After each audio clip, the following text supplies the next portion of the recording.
All right. Welcome to another episode of Tuesdays with Audie, and I'm your host, Audie. Continuing with 2020 Monologue. This is day 6, and we are in the month of June. June. Oh boy, and the end.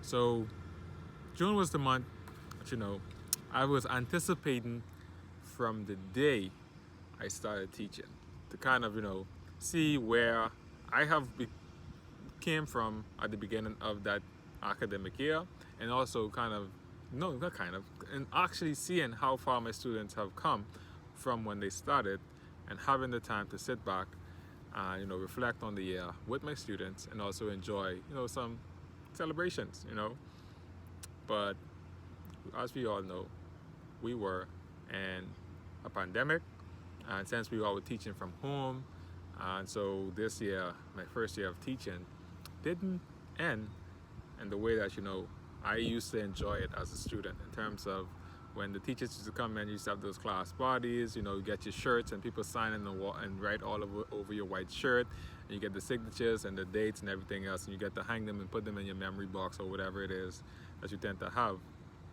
You kind of look back at those and within a few years and kind of, be like, oh, I wonder what this person is doing, or it was such a cool to kind of have that year with a person and having the shirt to, remind you of those particular people that you went through that entire year with.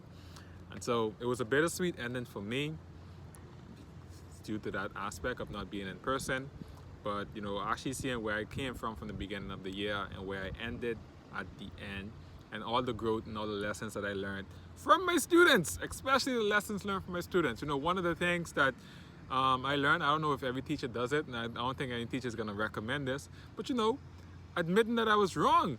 Sometimes I had to admit that I was wrong to some of my students, not in terms of just the pure teaching, because I always tell my students, it's like, I can't add, multiply, divide, and subtract. So please make sure that, when these numbers come up, you all got to get the answers right. Because if you tell me that's the answer, I'm going to go ahead and write it down. And if it's wrong, you're going to blame your classmate, don't blame me. Because I already told you all, I don't know how to add, multiply, subtract, and divide. And so, that used to happen a lot in terms of, the numbers being wrong when I write it on the board. And, sometimes students would correct me. I remember one time in the classroom, one of the students, he wasn't a strong English speaker. I was working on the problem. And then I put the answer on the board. And he came up to the board and it's like, Dr. B, your answer is wrong. And I was like, where did I go wrong? And he's like, here. He's like, this is what it's supposed to be here. And then I was like, you're right.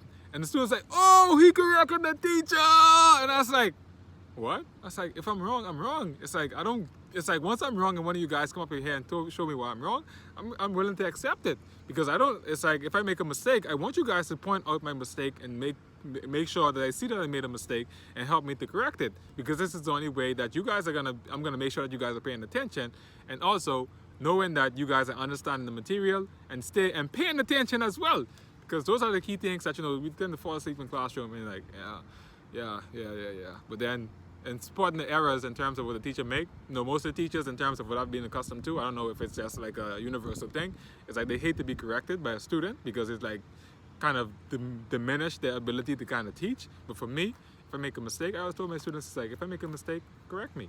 It's like, that's why I'm here. That's why we are here for. We're here to learn, and I don't know everything, and you should not expect me to know everything. And I'm human. I'm gonna make mistakes. So please make sure that you correct me if you see that I made a mistake.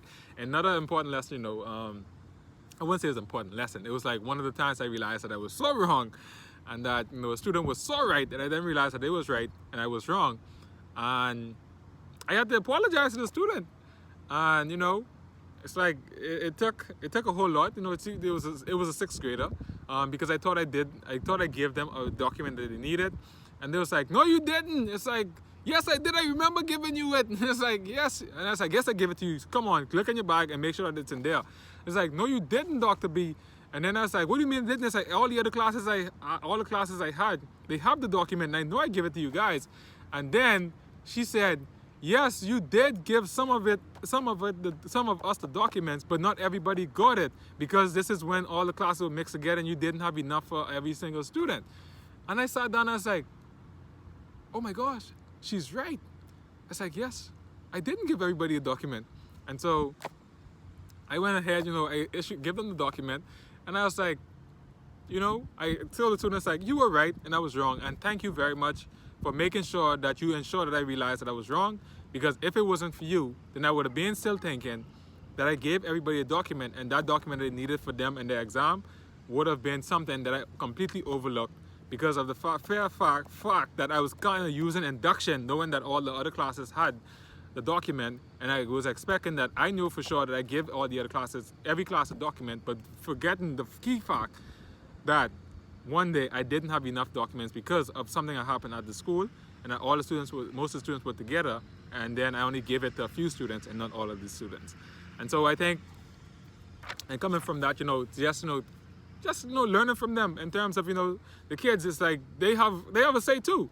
And sometimes as adults we tend to overlook what they have to say, even though they are right. We tend not to want to give them credit for them being right. But to me, it was more so like a symbiotic relationship. It's like, yes, I am the authoritative figure in the classroom, but also I needed to kind of take off my my teacher hat and my authoritative hat, and knowing that the students are right, are also right, and I'm also can be wrong, and that it's okay for me to be wrong and learn from them and utilize that lesson for me to be better, and for me to find a way to better cater to their needs in terms of growing adults, and not necessarily seeing them as though they are just children that needs to have some material drilled into them, and then they just need to accept everything that's given to them as though they have no say in the process.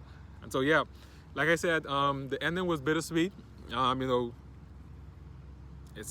was hard, because I couldn't necessarily be with them in that particular time and just kind of acknowledging them, but being on Zoom and still being able to still have that conversation with some of them, and the ones that were still actively attending the class and on Zoom, it's like some of them just pretty much went ahead and kind of let me know how much they appreciate what I did, how much they come to enjoy the subject even though they didn't necessarily enjoy it anymore, and like kind of taking the time to kind of highlight those key moments in terms of some of the things that I did that I didn't necessarily feel as though it was important, but then realizing that it was those little things that I paid so much attention to in terms of details that I felt as though wasn't as important as what they would need, but it is what they truly needed.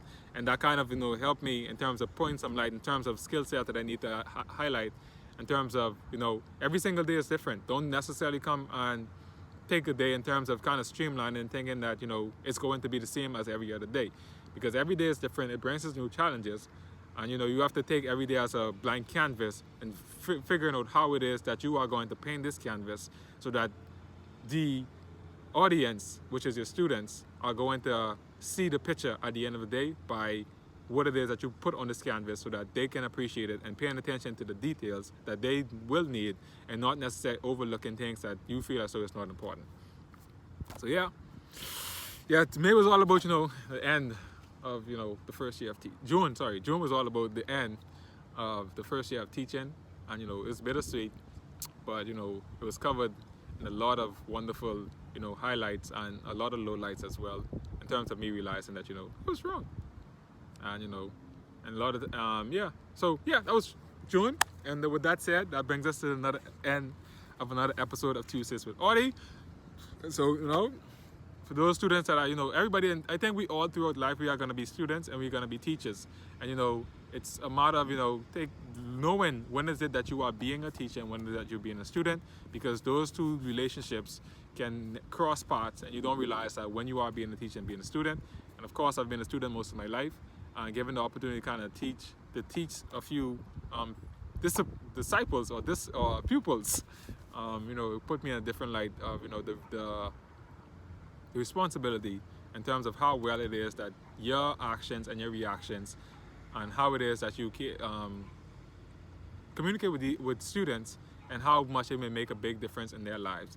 And the thing is that I think in terms of you pretty much don't realize, it's like you're gonna have 100 or so different students in the classroom, but the thing is that those students, they only see one person in there, and what you say to those students as being that one person that they actually look up to can make and will make the biggest difference in their life. And you just don't know where it is and how much it is that is going to impact them, because you are that one person that all of them are looking up to in the classroom. And you need to be very, very conscious of how it is you interact with those students, and how you may either uplift them or keep them stagnated or bring them down. And so yeah, as shown. And with that said, peace, love, and enjoyment. And that is it. Deuces, I'm outie.